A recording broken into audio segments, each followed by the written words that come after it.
Hello students, आज हम पढ़ने वाले हैं साइंस का चैप्टर नंबर 6 जिसका नाम है फिजिकल एंड केमिकल चेंजेस यानी कि भौतिक और रासायनिक परिवर्तन। तो चलिए बच्चों स्टार्ट करते हैं हमारा आज का ये वीडियो। सबसे पहले हम यहाँ पर देख रहे हैं इंट्रोडक्शन। तो यहाँ पर हम देखते हैं इंट्रोडक्शन में every day we come across many changes in our surroundings. This changes may involve one or more substances. यानी कि हमारे प्रत्येक दिन जो होता है उसमें हमारे आसपास बहुत सारे बदलाव होते हैं। उन बदलावों के अंदर हम देखते हैं कि बहुत सारे पदार्थ सम्मिलित रहते हैं। Some common changes which occur in our surroundings are. यहाँ पर हम देखते हैं कि जो हमारे आसपास जो बदलाव होते हैं उनके अंदर हम देखें, यहाँ पर कुछ उदाहरण हमको दिए गए हैं कि हम देखते हैं कि कौन कौन से चेंजेस यहाँ पर हो रहे हैं। यहाँ पर हमें पहले पिक्चर में दिया गया है चेंज इन वेदर, यानी कि मौसम का बदलना भी एक प्रकार का बदलाव होता है या परिवर्तन होता है। उसके अलावा हम देखते हैं बर्निंग ऑफ वुड, यानी कि लकड़ी का जलना भी एक परिवर्तन होता है या जिसको हम देखें कि बदलाव है। उसके अलावा हम देखें burning of a match stick, यानी कि माचिस की तीली का जलना भी एक प्रकार का बदलाव है। अगला हम देखेंगे यहाँ पर जो पिक्चर दिया है उसमें दिया है formation of curd from milk, यानी कि दूध से दही बनने की प्रक्रिया भी एक प्रकार का बदलाव है। रस्टिंग ऑफ आयरन, यानी कि लोहे में जंग लगना। रिपेनिंग ऑफ फ्रूट्स, यानी कि फलों का पकना। ये बहुत सारे बदलाव हमें हमारे आसपास दिखाई देते हैं। आगे हम देखते हैं यहाँ पर this changes become noticeable due to one or more of the following changes, यानी कि हम देखते हैं कि चेंजेस होते हैं। जब हम इनको नोटिस करते हैं, इनको देखते हैं, तो हमें दिखता है कि ये एक या एक से अधिक चेंजेस हमें दिखाई देते हैं। तो यहाँ पर हम देखते हैं कि चेंजेस कौन कौन से हमें दिखाई देते हैं। यहाँ पर हम देख रहे हैं पहला पोजीशन, शेप एंड स्थिति, यानी कि हम देखें कि उसकी जो स्थिति होती है, उसका जो शेप होता है, उसकी जो साइज होती है, उसमें हमें बदलाव देखने को मिलता है। अगला हम देखेंगे जो बदलाव होता है कलर में, यानी कि रंग में। अगला जो बदलाव हम देखें फिजिकल स्टेट, यानी कि उसकी जो भौतिक अवस्था होती है उसमें भी परिवर्तन होता है। टेम्परेचर, यानी कि जो तापमान होता है उसमें भी परिवर्तन होता है। कंपोजिशन, यानी कंपोजिशन की अगर हम बात करें कि जो उसके कंटेंट होते हैं या जो उसके कंपोजिशन होते हैं उनमें भी बदलाव होता है। स्ट्रक्चर, यानी कि उसका जो ढांचा होता है, जो आकार होता है, उसमें भी परिवर्तन होता है। तो यहाँ इस तरीके से हम देखें कि हमें एक से अधिक चेंजेस देखने को मिल रहे हैं। जो परिवर्तन हो रहे हैं वो एक से अधिक परिवर्तन है। आगे हम देखते हैं there is always a cause for a change, यानी कि हम यहाँ देखते हैं कि ये जो चेंज हो रहे हैं इनके पीछे कुछ ना कुछ कारण है और यहाँ पर हम देखते हैं कि इनके कारण क्या है। तो ये सभी हमें जो दिए गए हैं ये सभी बदलाव के पीछे के कारण हैं। आगे हम देखेंगे यहाँ पर हमारा फिजिकल चेंज, यानी कि भौतिक परिवर्तन। फिजिकल चेंज की हम बात करते हैं जिसको बोला जाता है हमारा भौतिक परिवर्तन। A physical change is a temporary change in which only the physical properties of the substance are change, यानी कि भौतिक परिवर्तन अस्थायी परिवर्तन होता है। इसमें सिर्फ जो भौतिक गुण होते हैं पदार्थ के उसमें परिवर्तन होता है। ऑन रिवर्सिंग और removing the cause of the change the substance regains it original form, यानी कि ये चेंज जो बदलाव होता है कैसा होता है, रिवर्सिंग और रिमूविंग चेंजेस होते हैं। जो वापस से ये चेंज होने के बावजूद भी जो पदार्थ होता है वो उसके ओरिजिनल शेप, यानी कि उसकी जो वास्तविक स्थिति होती है उसमें वो आ जाता है। A physical change occurs in shape, size, colour और state. Some examples of physical changes are given below, यानी कि हम देखते हैं कि जो फिजिकल चेंज होता है वो शेप में, साइज, कलर, स्टेट, इनमें वो परिवर्तन होता है। यहाँ पर हमें कुछ एग्जाम्पल यानी कि कुछ उदाहरण दिए गए हैं, उनसे हम समझते हैं कि किस प्रकार का परिवर्तन, भौतिक परिवर्तन होता है। आगे हम यहाँ पर देखेंगे चेंज ऑफ स्टेट, यानी कि अवस्था में परिवर्तन होना। यहाँ पर हम देखें पहला हमारा जो दिया है change of state in water is a physical change in which on heating ice melts and water evaporates, यानी कि हम देखते हैं कि जो पानी होता है उसकी अवस्था में जो परिवर्तन होता है वो भौतिक परिवर्तन होता है। जब हम उसको गर्म करते हैं या जब हम उसको ठंडा करते हैं या जब हम उसको पिघलाते हैं तो उसमें अलग अलग प्रकार के परिवर्तन हमको देखने को मिलते हैं। On cooling water vapour cools to form water, यानी कि जब हम उसको ठंडा करते हैं तो वाटर वेपर्स जो होते हैं वो ठंडे होकर वाटर ड्रॉप में कन्वर्ट हो जाते हैं। ऑन फर्दर कूलिंग, यानी कि जो ठंडा होता है उसकी वजह से। Water freezes to form ice, और हम जब उसको ज़्यादा ठंडा कर देते हैं तो जो पानी रहता है वो बर्फ़ के रूप में जम जाता है, यानी कि वो आइस बन जाता है। This is a reversible change, और ये किस प्रकार का, यानी कि रिवर्सिबल चेंज है, यानी कि इसको हम रिवर्सिबल चेंज बोलते हैं। Where the form of water changes on reversing the condition, और जब हम देखते हैं कि इस कंडीशन के द्वारा जब हम उसको वापस रिवर्स करेंगे तो हम वापस से उसको, यानी कि बर्फ़ को अगर हम पिघला देते हैं तो वो वापस से पानी में कन्वर्ट हो जाएगा। तो इस प्रकार से हम देखते हैं कि रिवर्सिबल है, उसकी भौतिक अवस्था में परिवर्तन हुआ था जो हमें वापस से पुनः हमने बर्फ़ से पानी प्राप्त कर लिया। आगे हम देखेंगे दूसरा उदाहरण है हमारे पास में, switch on an electric lamp the bulb glows, यानी कि हम देखते हैं कि जो एक विद्युत बल्ब होता है, जैसे ही हम उसका स्विच ऑन करते हैं यानी कि उसको चालू करते हैं तो जो बल्ब होता है ग्लो होने लगता है, यानी कि बल्ब जलने लगता है। पुट इट ऑफ, और जब हम उसको बंद करते हैं द ग्लो डिसअपियर्स, और बल्ब जो ग्लो हो रहा था, जल रहा था, वो बंद हो जाता है। This is a physical change, और ये एक भौतिक परिवर्तन है। आगे हम देखते हैं थर्ड एग्जाम्पल हमारा दिया है, making mixture is physical change, sugar and salt can be obtain back from their solutions, यानी कि हम ये देखते हैं कि हम एक मिश्रण तैयार करते हैं, उस मिश्रण के अंदर हमें फिजिकल चेंज दिखाई देंगे।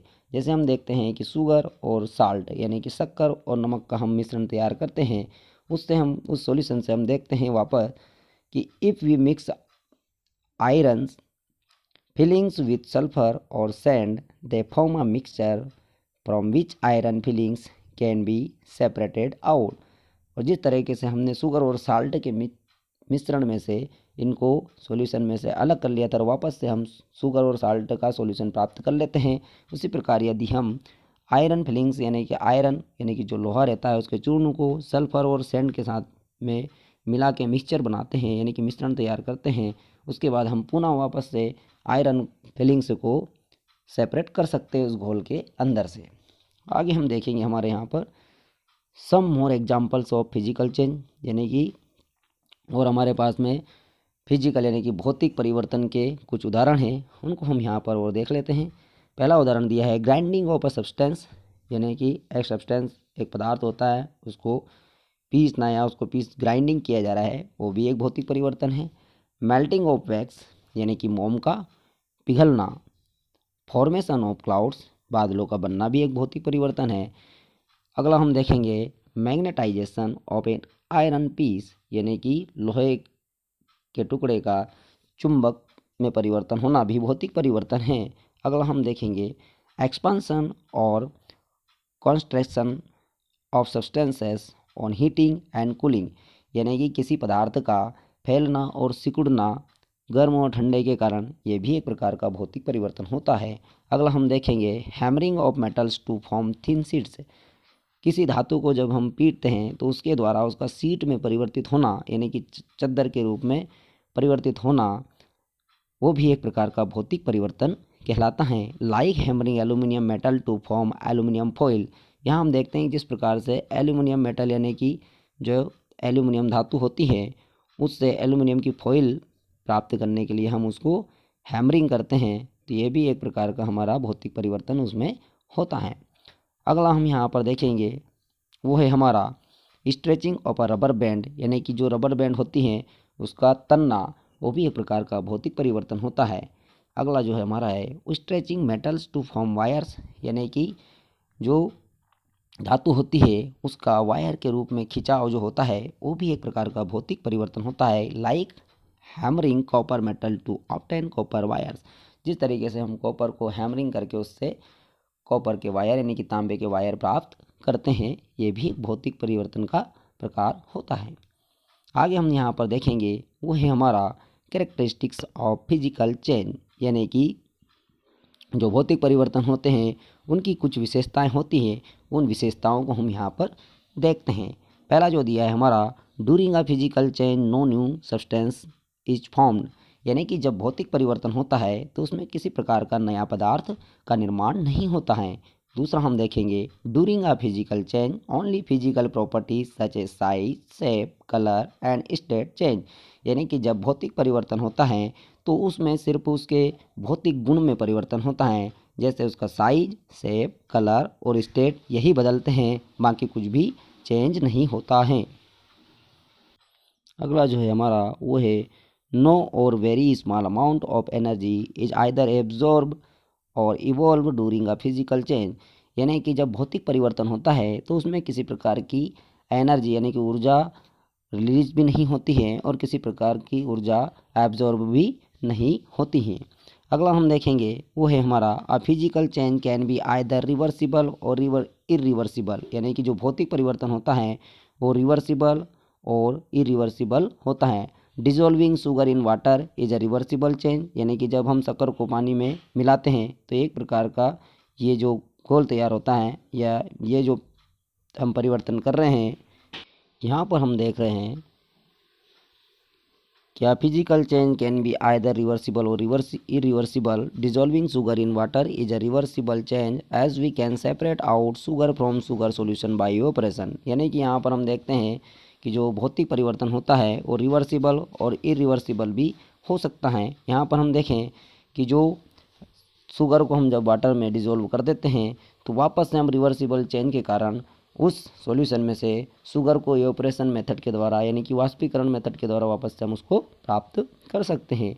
Tearing of a paper piece is in irreversible change because the small paper pieces formed can not form a single big paper again, यानी कि हम देखते हैं कि जब हम एक पेपर का एग्जाम्पल लेते हैं यहाँ पर कि जो पेपर होता है उसके जब हम छोटे छोटे पीस कर देते हैं, टुकड़े कर देते हैं, तो उस वो कैसा परिवर्तन होता है, वो भौतिक परिवर्तन होता है और इरिवर्सिबल परिवर्तन होता है, क्योंकि वापस से हम उस पेपर के द्वारा एक बड़ा पेपर नहीं बना सकते हैं। तो इस प्रकार से बच्चों हमने यहाँ पर कुछ भौतिक परिवर्तनों के उदाहरण यहाँ पर हमने देखे थे कि भौतिक परिवर्तन क्या होता है। अब हम जो पढ़ेंगे अगला वो परिवर्तन है हमारा केमिकल चेंज, यानी कि रासायनिक परिवर्तन। A chemical change is that in which matter undergoes a change to produce new substance with entirely new properties, यानी कि रासायनिक परिवर्तन होता है उसमें हम देखते हैं कि जो यहाँ पर जो परिवर्तन होता है इसमें एक नया पदार्थ बनता है और नए पदार्थ में अपने नए गुण होते हैं। The change is permanent and the process can not be reversed by physical means, और ये यहाँ पर जो परिवर्तन होता है वो परिवर्तन परमानेंट होता है यानी कि स्थायी होता है, और यहाँ पर इस प्रोसेस में अगर हम देखते हैं तो रिवर्स प्रक्रिया नहीं होती हैं फिजिकल चेंजेस की तरह। Some examples of chemical change are given below, यानी कि यहाँ पर अगर हम बात करें तो यहाँ पर हमें कुछ चेंजेस दिए गए हैं जो रासायनिक परिवर्तन हैं, उनको हम यहाँ पर देखते हैं कि रासायनिक परिवर्तनों के उदाहरण क्या है। पहला हम यहाँ पर देखेंगे, the conversion of milk to curd is an example of chemical change because new substances are formed which have different composition and properties, यानी कि यहाँ पर जो हमें चेंज बताया है वो है एग्जाम्पल दिया है दूध से दही बनने का, यानी कि दूध से दही बनना एक रासायनिक परिवर्तन होता है और उसमें एक नया पदार्थ बनता है और वो नया पदार्थ होता है दही, जिसका कंपोजिशन और उसकी प्रॉपर्टीज़ यानी कि उसका जो जिसको बोलते हैं कंटेन और उसके जो गुण होते हैं वो अलग होंगे। आगे हम दूसरा एग्जाम्पल देखते हैं। यहाँ पर दिया है हमारा कि some heat sugar crystals over a flame in a test tube, यानी कि एक टेस्ट ट्यूब लेते हैं उसके अंदर हम कुछ शुगर के क्रिस्टल यानी कि शुगर डाल के उसको हम फ्लेम के ऊपर गर्म करते हैं। Gradually the crystal of sugar change their colour to brown, और हम देखते हैं कि जो क्रिस्टल है शुगर के उनका कलर चेंज हो गया है गर्म करने के कारण, वो ब्राउन कलर के हो गए हैं, यानी कि वाइट से उनका कलर चेंज होकर ब्राउन हो गया है। This brown substances is caramel, और ये जो ब्राउन सब्सटेंसेज है ब्राउन तरह का जो पदार्थ है ये कैरेमल होता है। Caramel is a different substance from white sugar crystals which has undergone a chemical change, और कैरेमल हम देखते हैं कि एक अलग प्रकार का पदार्थ होता है जो वाइट शुगर के क्रिस्टल से, यहाँ पर हम देखें कि इसमें केमिकल चेंज यानी कि इसमें रासायनिक परिवर्तन हो गया है, इसके कारण इसका कलर चेंज हो जाता है। On further heating the caramel in the test tube form a black substance. और अगर हम उसको ज़्यादा देर तक गर्म करते हैं तो जो ब्राउन कलर का जो कैरेमल था उसका टेस्ट ट्यूब के अंदर कलर चेंज होकर वो ब्लैक सब्सटेंसेज में कन्वर्ट हो जाता है, यानी कि वो काला पदार्थ बन जाता है। This is carbon. और अब वो क्या हो गया, ये कार्बन बन गया, यानी कि अब ये कार्बन है। Sugar on heating gives out water vapour and carbon. जब हम शुगर को हमने गर्म किया तो उसमें से हमें वाटर वेपर और कार्बन प्राप्त होता है। All this do not taste sweet and we do not obtain sugar back from caramel or carbon by adding water to it. यानी कि हम देखते हैं कि अब इसका जो टेस्ट था वो भी परिवर्तित हो गया, यानी कि अब ये टेस्ट में मीठा नहीं लग रहा है और हम वापस से जो शुगर है उसको प्राप्त नहीं कर सकते हैं। कार्मल के अंदर अगर हम वाटर को ऐड करते हैं तो अगर कार्बन में हम पानी को मिला देते हैं तो हमें इस प्रकार से वापस से शुगर प्राप्त नहीं होता है। In this change sugar changes to new substance. और इस प्रकार के परिवर्तन में जो हमारी शक्कर थी वो एक नए पदार्थ के रूप में परिवर्तित हो गई। And the process is not reversed by reversing the cause. और ये प्रोसेस, ये प्रक्रिया वापस से रिवर्स नहीं हो सकती है। This is a chemical change. और यहाँ एक रासायनिक परिवर्तन होता है और यही एक रासायनिक परिवर्तन है। तो इस प्रकार से बच्चों हमने यहाँ पर भौतिक परिवर्तन और रासायनिक परिवर्तन को देखा कि किस तरीके से भौतिक परिवर्तन होते हैं, यानी कि फिजिकल चेंज किस प्रकार से होते हैं और केमिकल चेंज किस प्रकार से होते हैं, यानी कि रासायनिक परिवर्तन किस प्रकार का होता है। तो आशा करता हूँ बच्चों आपको ये वीडियो समझ में आया होगा। नेक्स्ट पार्ट इस चैप्टर का हम नेक्स्ट वीडियो में देखेंगे। Thank you.